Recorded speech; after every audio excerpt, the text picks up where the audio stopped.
सभी को प्रेम भरी नमस्कार प्यारे साथियों। जैसा कि हमारा स्वाध्याय चल रहा है परमहंस योगानंद जी की आत्मकथा का योगी कथामृत।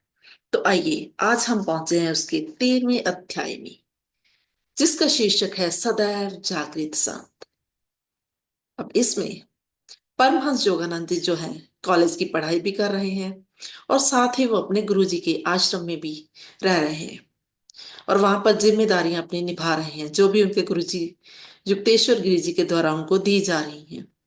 तो ये दोनों के बीच वो करते करते 6 महीने उनको बीत चुके हैं और वो कहते हैं कि मैं पूरी तरह से बेचैनी महसूस करने लगा था। और फिर उन्होंने अपने गुरुजी से आज्ञा मांगी कि कृपया आप मुझे हिमालय पहाड़ों पर जाने की इजाजत दे। मुझे पूरी उम्मीद है कि वहां के अखंड एकांत में ईश्वर के साथ निरंतर संपर्क में बना लूंगा। तो ये बात सुनकर उनके गुरु श्री युक्तेश्वर जी उनसे कहते हैं कि हिमालय पहाड़ों में अनेक पहाड़ी लोग रहते हैं, लेकिन फिर भी उनको कोई ईश्वर की अनुभूति नहीं है। बेजान पहाड़ों की बजाय किसी आत्मज्ञानी महापुरुष से ज्ञान प्राप्त करना ज्यादा अच्छा है। वो कहते हैं कि जबकि मेरे गुरुदेव इसका स्पष्ट संकेत दे रहे थे कि गुरु पहाड़ नहीं बल्कि वो खुद हैं, लेकिन फिर भी मैंने उनकी उल्लंघना की और वो चले जाते हैं आश्रम छोड़कर हिमालय जाने के लिए अपने कोलकाता घर वाले घर में। और वहां जाकर वो एक कंबल में कुछ सामान बांध रहे हैं और साथ ही उनके मन में यादें जो है पुरानी वो आ रही हैं। जैसे कि पिछले अध्यायों के दौरान हमने जाना कि वो घर छोड़कर भागे थे, जिसमें कि वो ना कामयाब रहे थे, उनको उनके बड़े भाई अनंत जी पकड़कर वापस घर ले आए थे। तो ये यादें उनके मन में आ रही हैं और साथ ही वो सोच रहे हैं कहीं ये हिमालय पे भागने की एक और बदशगन यात्रा ना साबित हो जाए। लेकिन साथ ही उनके मन में ये भी आ रहा है कि पहली यात्रा करने के समय मैं बड़े आध्यात्मिक उत्साह से भरपूर था, पर आज की रात मेरी आत्मा मुझे अपने गुरु को छोड़ के जाने के लिए लानत पा रही है, लानत दे रही है। लेकिन फिर भी वो जाते हैं। अगली सुबह वो स्कॉटिश चर्च कॉलेज में जाते हैं अपने संस्कृत के प्रोफेसर से मिलने, जिनका नाम है बिहारी पंडित। और वो जाकर उनसे कहते हैं कि श्रीमान आपने मुझे अपने एक दोस्त के बारे में बताया था जो कि लाहिड़ी महाशय जी के बड़े उन्नीत शागिर्द थे। कृपया उनका जो एड्रेस है, सरनामा है, वो मुझे दीजिए। तो वो बोलते हैं कि तुम्हारा मतलब है राम गोपाल मजूमदार। मैं उनको सदैव जागृत संत कहता हूँ, क्योंकि वो हर वक्त ब्रह्मानंद में मगन रहते हुए जागृत रहते हैं और उनका घर तारकेश्वर के नजदीक रणवाजपुर में है। तो इस तरह से उन्होंने एड्रेस लिया और धन्यवाद किया अपने संस्कृत के प्रोफेसर बिहारी पंडित का, और वो तारकेश्वर जाने वाली गाड़ी में बैठ गए। बिहारी पंडित जी ने उनको बताया था कि राम गोपाल मजूमदार ने बंगाल की एकांत गुफाओं में अनेक वर्षों तक लगातार क्रिया योग का अभ्यास किया है और आत्म साक्षात्कार प्राप्त कर लिया है। परमहंस योगानंद जी पहुंचते हैं तारकेश्वर और वहां से वो जाते हैं उसके प्रसिद्ध मंदिर की ओर। वो कहते हैं कि इस मंदिर में यहाँ के लोगों की बहुत ही श्रद्धा है। ये मंदिर रोग निवारण के अनगिनत चमत्कार यहाँ पर जो है वो हो चुके हैं लोगों के साथ, जिनमें से एक उनके परिवार से भी संबंधित है। उनके बड़े चाची जी जो थे वो पूरे मंदिर में एक हफ्ता तक बैठे रहे थे और वो भगवान से वहां पर प्रार्थना करते रहे थे, क्योंकि उनके पति जो कि जोगानंद जी के चाचा जी थे, उनको एक लाभ इलाज बीमारी थी, उसके लिए वो व्रत रखकर वहां पर एक हफ्ता बैठे और उन्होंने भगवान से जो है प्रार्थनाएं की। तो पूरे एक हफ्ते बाद उनके चाचा जी ने उनको बताया था कि उनके हाथों में एक जड़ी बूटी प्रकट हो गई और उस जड़ी बूटी का उन्होंने उनके चाचा जी को काढ़ा बनाकर पिलाया तो उनकी बीमारी एकदम से गायब हो गई। और यही नहीं बल्कि वो बीमारी उनको दोबारा फिर जीवन भर कभी भी नहीं हुई। इस तरह से ये सोचते हुए कहते हैं मैं तारकेश्वर मंदिर में दाखिल हुआ और वो जाकर देखते हैं कि उस मंदिर में पूजा स्थान के नाम पर केवल एक गोल पत्थर के अलावा कुछ भी नहीं था। वो कहते हैं उसका आदि और अंत रहित दायरा ब्रह्म की अनंतता का प्रतीक था। लेकिन वो कहते हैं कि मेरे मन की हालत उस वक्त इतनी ज्यादा वैरागपूर्ण थी कि उस पत्थर के सामने मेरी माथा टेकने की इच्छा ही नहीं हुई। और मुझे लगा कि ईश्वर को केवल अपनी आत्मा में ही ढूंढना चाहिए। और वो माथा टेके बगैर ही उस मंदिर से बाहर निकल आए और जल्दी जल्दी वो रणभाजपुर गांव के लिए चल पड़े। रास्ते में उनको एक राहगीर मिला, जिससे उन्होंने रास्ता पूछा रणभाजपुर का। तो वो एक बड़ी लंबी सोच विचार में पड़ गया, जैसे कुछ बहुत ही सोच रहा हो। और फिर उसने अचानक से, वो कहते हैं, कहा कि यहाँ आगे से एक चौराहा आएगा, वहां से तुम दाएं मुड़कर सीधे चले जाना, वहां पर आ जाएगा रणबाजपुर गांव। तो जोगानंद जी कहते हैं, मैंने बिल्कुल उसका हुक्म माना और एक नहर के किनारे किनारे में चलता गया, और चलते चलते मुझे वहां अंधेरा हो गया। और उस रात चांद की जो चांदनी थी वो भी बहुत ही मध्यम थी, और मुझे रास्ता भी ठीक तरह से दिखाई दे नहीं रहा था। लेकिन फिर भी मैं 2 घंटे तक किसी न किसी तरह ठोकरे खाता हुआ चलता रहा। और फिर उनको अम, आवाज सुनाई दी, गाय के जो गले में बांधते हैं घंटी, उसकी। तो उन्होंने ऊंची ऊंची आवाजें दी, जो उस गाय को लेकर जा रहा था, उस किसान को। और फिर वो किसान उनके पास आया। तो जोगानंद जी ने उससे पूछा कि मैं राम गोपाल की तलाश में आया हूँ। तो उस किसान ने उत्तर दिया कि इस नाम का तो कोई व्यक्ति इस गांव में नहीं रहता। तुम शायद झूठ बोल रहे हो, मुझे तुम कोई जासूस दिखाई दे रहे हो। तो इस तरह से उसका मन जो था किसान का शंका से भर गया। जोगानंद जी बोले कि मैंने फिर उस किसान को अपनी जो है कहानी सुनाई, दर्द भरी।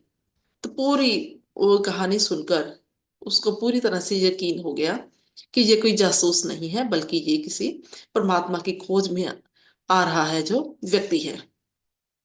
तो वो उनको उनके घर में ले गया और उनकी बहुत अच्छे से मेहमान नवाजी की। और उसने ये भी बताया कि रणभाजपुर यहाँ से बहुत दूर है, और चौराहे से तुम्हें दाएं नहीं बल्कि बाएं मुड़ना चाहिए था। तो योगानंद जी बहुत ही उदास हालत में सोच रहे हैं कि अब तो रास्ता और भी ज्यादा बढ़ गया है, मुझे अब फिर से वापिस जाकर जाना पड़ेगा। और वो कहते हैं कि उस किसान ने उनको बहुत ही स्वादिष्ट खाना खिलाया, और उनके आंगन के साथ ही एक छोटी सी झोपड़ी बनी हुई थी, वहां पर सोने के लिए उनको जगह दी। वो कहते हैं कि उनको उस रात बहुत ही कम नींद आई। और जैसे ही सुबह की पहली किरण सूरज की उनकी झोपड़ी में आई, तो तभी वो उठकर चल पड़े रणवाजपुर के लिए। वो कहते हैं कि चावलों के ऊबड़ खाबड़ खेतों में से ठोकरे खाते हुए, सूखी मिट्टी के बड़े बड़े ढेलों से बचते हुए, धीरे धीरे वो आगे बढ़ते चले जा रहे थे। और कभी कभी उनको रास्ते में कोई किसान मिलता था, जिससे वो पूछते पूछते थे कि रणवाजपुर कितनी दूर है। तो सब कहते थे 1 मील। वो कहते हैं 6 घंटे में सूरज देवता जो है आसमान के शिखर में पहुंच गए थे, यानी कि बहुत ज्यादा गर्मी हो गई थी। लेकिन वो जिससे भी पूछ रहे थे, वो यही जवाब दे रहा था कि रणबाजपुर यहाँ से 1 मील दूर है। दोपहर भी, वो कहते हैं, आधी ढल गई थी। आसमान से जैसे आग बरस रही थी, और मेरी हालत ऐसी हो रही थी जैसे कि मैं बेहोश होकर गिर जाऊंगा। और फिर कहते हैं कि अचानक मैंने एक व्यक्ति को सामने से देखा, जो कि बहुत ही धीरे धीरे मस्त चाल में चलता हुआ उनकी तरफ आ रहा था। साथ ही वो सोचते हैं कि अब मेरे में हिम्मत नहीं थी उसे पूछने के लिए, क्योंकि वो कहते हैं कि मुझे ऐसा लग रहा था अब ये फिर कहेगा 1 मील और। तो वो आदमी उनके पास आकर रुक गया। वो उसका जो है हुलिया बता रहे हैं कि वो छोटे से कद के थे, पतले शरीर वाले। और उनका जो अ, हम देख रहे थे, वो कहते हैं कि बहुत ही अप्रभावशाली जो था उनका व्यक्तित्व था, जिसमें कोई भी प्रभाव नहीं था। और उस व्यक्ति ने फिर बोलना शुरू किया, योगानंद जी को बोला, मैं रणवाजपुर छोड़कर जाने की योजना बना रहा था, लेकिन तुम्हारा मनोरथ अच्छा था, इसलिए मैंने इंतजार किया। तो ये सुनकर परमहंस योगानंद जी बहुत हैरान हो गए। और साथ ही उन्होंने ये भी कहा कि उस प्रोफेसर बिहारी पंडित को कोई हक नहीं था कि वो मेरा एड्रेस तुम्हें देता। तो वो जान चुके थे कि वो एक सिद्ध पुरुष के सामने खड़े थे। और फिर वो योगी महाराज योगानंद से पूछने लगे, अच्छा तुम ये बताओ कि तुम क्या सोचते हो, परमात्मा कहाँ है? तो योगानंद जी बोले कि वो सब जगह है, सर्वव्यापी है। तो वो संत महाराज बोले, फिर नौजवान श्रीमान जी, कल तारकेश्वर मंदिर में उस पत्थर में तुम्हें भगवान नजर क्यों नहीं आए? तुम्हारे अहंकार के कारण ही उस राहगीर से जिससे तुमने पता पूछा था उसने गलत बताया। तो जैसे ही परमहंस योगानंद जी ने ये सुना, वो कहते कि मैं तो अचंभित हो गया कि इस एक साधारण से दिखाई देने वाले इंसान के अंदर एक सर्वव्यापी दृष्टि छुपी हुई है, और इसको तो सब कुछ पता है। और साथ ही वो उन्होंने ये भी कह रहे हैं कि उस योगी महाराज में से कष्ट निवारक शक्ति की किरणें प्रवाहित हो रही थी, क्योंकि उस वक्त इतनी ज्यादा गर्मी पड़ रही थी आसमान से, जिससे आग बरस रही थी, लेकिन मुझे वहां पर खड़े हुए ताजगी और ठंडक महसूस हो रही थी। वो जोगी महाराज कहते हैं कि श्रद्धालु की आमतौर पर यह धारणा बन जाती है कि परमात्मा को प्राप्त करने के लिए जो रास्ता उसने अपनाया है वो ही एक ठीक रास्ता है। फिर उन्होंने कहा कि योग जिस तरह परमात्मा अपने अंदर ही मिल जाता है, निस्संदेह सर्व उच्च रास्ता है, जिस तरह के लाड़ी मासी जी ने हमें बताया है। लेकिन हम परमात्मा को अंदर ढूंढ लेने के बाद जल्दी ही बाहर भी उसे हर जगह पर महसूस करते हैं। जैसे कि तारकेश्वर और मंदिरों के संबंध में उनको आध्यात्मिक शक्ति का केंद्र मानकर जो श्रद्धा भाव दर्शाया जाता है वो बिल्कुल ठीक है। और वो आगे बोले, नौजवान योगी मैं देख रहा हूं कि तुम अपने गुरु से दूर भाग रहे हो। वो कह रहे हैं कि उनके पास वो सब कुछ है जिस चीज की तुम्हें इच्छा है, तुम्हें अपने गुरु के पास वापस चले जाना चाहिए। और साथ ही उन्होंने ये भी कहा कि पहाड़ तुम्हारे गुरु नहीं हो सकते। योगानंद जी कह रहे हैं कि बिल्कुल वही शब्द उन्होंने दोहराए जो कि 2 दिन पहले युक्तेश्वर गिरी जी ने मुझे कहा था। और साथ ही इन्होंने फिर आगे कहना जारी रखा कि विधाता का ऐसा कोई विधान नहीं कि सिद्ध पुरुष पहाड़ों में ही रहें। भारत और तिब्बत के पहाड़ों में संतों का कोई एक अधिकार नहीं, और परमात्मा को कोई अपने अंदर प्राप्त करने का कष्ट ना करे तो वो शरीर को इधर उधर भटकाने से भी प्राप्त नहीं कर सकता। आध्यात्मिक ज्ञान प्राप्त करने के लिए जैसे ही श्रद्धालु दुनिया के आखिरी कोने तक जाने के लिए तैयार हो जाता है, तो उसके गुरु उसके बिल्कुल नजदीक से ही प्रकट हो जाते हैं। ये सुनकर योगानंद जी कह रहे हैं कि मैं मन ही मन उनकी ये बात सुनकर सहमत हो गया, क्योंकि उनके साथ भी ऐसा हुआ था। क्योंकि कोलकाता के बिल्कुल नजदीक श्री रामपुर में उनके गुरु रहते थे, जिनकी के उनके साथ उनकी मुलाकात हुई थी उनके साथ। और साथ ही फिर वो योगी महाराज उनसे पूछते हैं कि क्या तुम एक छोटे से कमरे का प्रबंध कर सकते हो जिसका दरवाजा बंद करके तुम एकांत में बैठ सको? तो योगानंद जी ने जवाब दिया, जी हाँ। तो योगी महाराज बोले, तो वही तुम्हारी गुफा है, वही तुम्हारे पवित्र पर्वत हैं, वहां पर ही तुम्हें परमात्मा के साम्राज्य की प्राप्ति होगी। योगानंद जी कहते हैं कि उनके इन साधारण शब्दों ने मेरे मन में बैठी पर्वतों के लिए तीव्र इच्छा को 1 मिनट में समाप्त कर दिया। वो जोगी महाराज ने आगे कहा, नौजवान श्रीमान, तुम्हारी प्रात्मा की प्राप्ति के लिए जो ललक है वो बहुत अच्छी है, इसलिए मुझे तुम्हारे साथ बहुत ज्यादा बेहद प्यार जो है महसूस हो रहा है। ये कहते हुए राम गोपाल उनका हाथ पकड़कर जंगल में एक खुली जगह पर उनके जो गांव था वहां पर ले गए, उनकी झोपड़ी के अंदर। वहां पर उन्होंने उनको अपनी झोपड़ी में बिठाया और साथ ही उनको नींबू की शिकंजी दी और मिश्री का एक टुकड़ा खाने के लिए दिया। और उसके बाद वो दोनों वहां झोपड़ी के आंगन में ही पद्मासन लगाकर ध्यान करने लग पड़े। और ध्यान करते करते 4 घंटे बीत जाते हैं। तो परमहंस योगानंद जी ने आंखें खोलकर देखा, चांदनी रात में योगी महाराज बिल्कुल निश्चल अभी भी स्थिर ध्यान में बैठे हुए हैं। लेकिन परमहंस योगानंद जी को बहुत ही ज्यादा भूख लगी हुई थी। यहाँ पर वो मजाक में कह रहे हैं कि मैं अपने पेट को यह समझा रहा था, याद दिला रहा था कि केवल अन्न से ही व्यक्ति जिंदा नहीं रहता। लेकिन जैसे ही ये विचार उनके मन में आया तो जोगी महाराज उठकर अपने आसन से खड़े हो गए। और वो बोले, मैं देख रहा हूं तुम्हें बहुत जोर से भूख लगी है, खाना अभी तैयार हो जाएगा। तो उन्होंने, उनके आंगन में एक चूल्हा बना हुआ था मिट्टी का, उस पर उन्होंने दाल चावल बनाए। जोगानंद जी से उन जी ने उनसे कहा कि मैं आपकी सहायता कर देता हूँ, लेकिन उन्होंने, जैसे कि हमारी भारतीय परंपरा है, उन्होंने सहायता स्वीकार नहीं की और अकेले ही खाना बनाकर उनको खिलाया।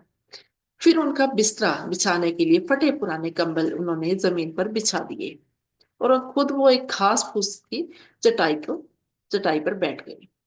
जोगानंद जी कहते हैं कि उनकी आध्यात्मिक उच्चता से प्रभावित होते हुए मैंने उनसे विनती की कि महाराज, आप मुझे समाधि अनुभव क्यों नहीं करवा देते। तो ये सुनकर वो योगी महाराज बोले, प्यारे पुत्र, मैं तुम्हें खुशी से ईश्वर संपर्क करवा देता हूँ, लेकिन मुझे इसका अधिकार नहीं है। तुम्हारे गुरु बहुत जल्द तुम्हें समाधि अनुभव कराएंगे। इस वक्त तुम्हारा शरीर इसके लिए बिल्कुल तैयार नहीं है। बिजली के कम वोल्टेज के बल्ब में अगर ज्यादा वोल्टेज की बिजली छोड़ दी जाए तो उसका फट जाता है, वो उसका पटाखा पड़ जाता है। उसी तरह से तुम्हारी जो नाड़ियां हैं, नसें हैं, वो भी अनंत चेतनता के प्रवाह को सहन करने के योग्य नहीं है। अगर इस समय मैं तुम्हें समाधि अनुभव करवा दूं तो तुम इस तरह से महसूस करोगे जैसे तुम्हारे शरीर की हर एक कोशिका में आग लग गई हो। साथ ही उन्होंने ये भी कहा कि तुम मुझसे ब्रह्म ज्ञान चाहते हो, मैं तो बहुत ही निगुना सा व्यक्ति हूँ जिसने बहुत कम ध्यान धारणा की है, और परमात्मा के दरबार में अंतिम हिसाब किताब के समय मैं उनकी कितनी इनायत हासिल कर पाऊंगा मुझे नहीं पता, कि मैं परमात्मा को प्रसन्न करने में कितना सफल हुआ हूँ। ये बात सुनकर योगी योगानंद जी एकदम हैरान हो गए और बोले, योगी महाराज, क्या आप बड़े लंबे समय से तय दिल से परमात्मा को प्राप्त करने का यत्न नहीं करते आ रहे। तो योगी महाराज बोले, नहीं, मैंने कुछ खास नहीं किया।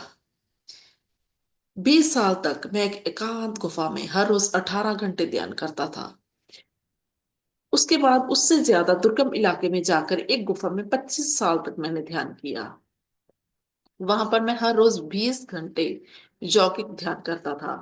मुझे नींद की जरूरत महसूस नहीं होती थी, क्योंकि मैं सदा ही ईश्वर में जागृत रहता था। नींद की साधारण अवचेतन हालत में थोड़ी सी ही शांति से मेरे शरीर को जितना आराम मिलता था, उससे कहीं ज्यादा आराम मुझे समाधि की पराचेतन अवस्था में मिलता था। अब आगे योगी महाराज हमें, साथियों, बहुत ही अच्छी जानकारी दे रहे हैं। कृपया ध्यान से सुनिएगा। वो बता रहे हैं हमें नींद और समाधि में क्या अंतर है।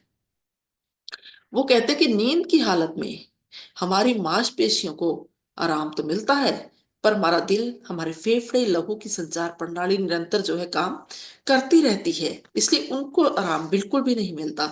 लेकिन पराचेतन अवस्था यानी कि समाधि की अवस्था में हमारे जो सभी अंदरूनी अंग हैं, उनकी जो हरकतें हैं, वो बंद हो जाती हैं, लेकिन फिर भी वो अनंत शक्ति से सजीव रहती हैं।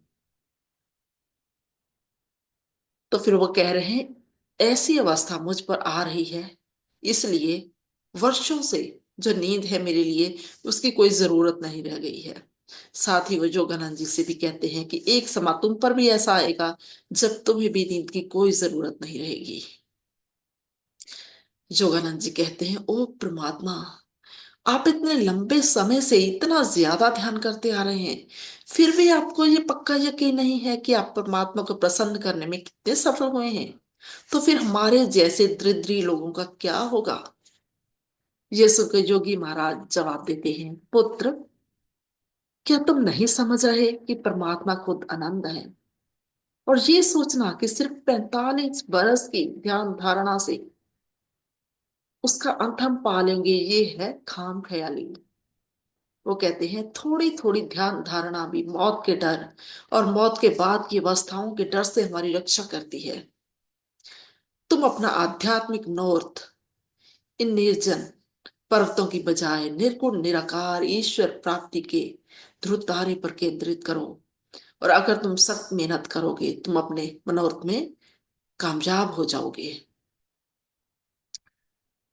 तो योगानंद जी कहते हैं कि मैंने उनसे फिर विनती की कि मुझे और ज्ञान उपदेश दीजिए। तो उन्होंने मुझे लाड़ी महाशय के गुरु बाबा जी के साथ अपनी पहली मुलाकात की अद्भुत कहानी सुनाई। और वो कहते हैं, इस तरह बातें करते करते लगभग आधी रात होने वाली थी। राम गोपाल जी एकदम मौन हो गए, और मैं भी, जो उन्होंने कंबल जमीन पर उनके सोने के लिए बिछाए थे, वहां पर लेट गया। और जैसे ही वो कहते, मैंने आंखें बंद की तो मुझे बिजलियां चमकती हुई दिखाई देने लगी। मेरे अंदर का विशाल खला जिस तरह पिघले हुए प्रकाश से भर गया था। और जब मैंने आंखें खोली तो वही चुंधियाने वाला प्रकाश बाहर भी दिखाई दे रहा था। और वो कुटिया उस अनंत प्रकाश का एक छोटा सा हिस्सा बन गई थी, जिसको मैं अपनी अंतर्दृष्टि से देख रहा था। वो कहते हैं कि मेरी खुली आंखें देखकर जोगी महाराज बोले, तुम सोते नहीं, तुम सो क्यों नहीं रहे? तो जोगनाथ जी बोले, महाराज, मैं किस तरह सो सकता हूँ जबकि मेरे चारों तरफ बिजलियां चमक रही हैं। बेशक मैंने आंखें बंद की हूं या खुली रखी हूं। तो ये सुनकर योगी महाराज बोले, तुम खुशकिस्मत हो कि तुम्हें इस तरह का आध्यात्मिक अनुभव हो रहा है। इन आध्यात्मिक प्रकाश किरणों के दर्शन आसानी से नहीं होते। फिर उन्होंने बहुत ही प्यार भरे कुछ और शब्द कहे, और फिर वो दोनों सो गए। और सुबह होते ही राम गोपाल ने उनको मिश्री के कुछ टुकड़े दिए और वापस जाने के लिए कहा।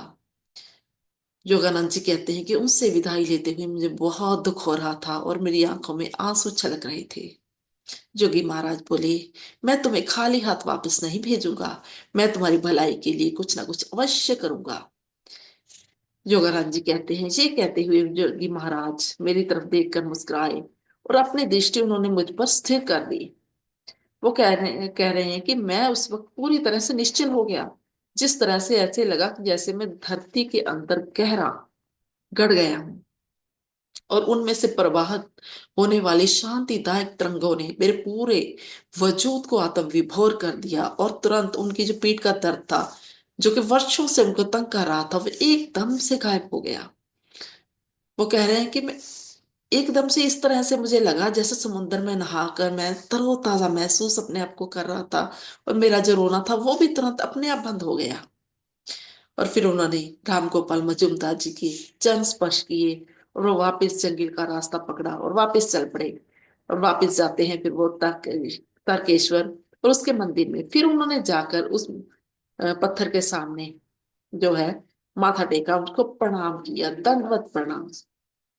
वो कहते हैं कि वो गोल पत्थर मेरी अंतर्दृष्टि के सामने आकार में बढ़ता बढ़ता एक ब्रह्मांडिक पिंड बन गया, जिसमें चक्रों में चक्र, मंडलों में मंडल, सारे ही ईश्वर की आभा से सुशोभित हो गए लगते थे।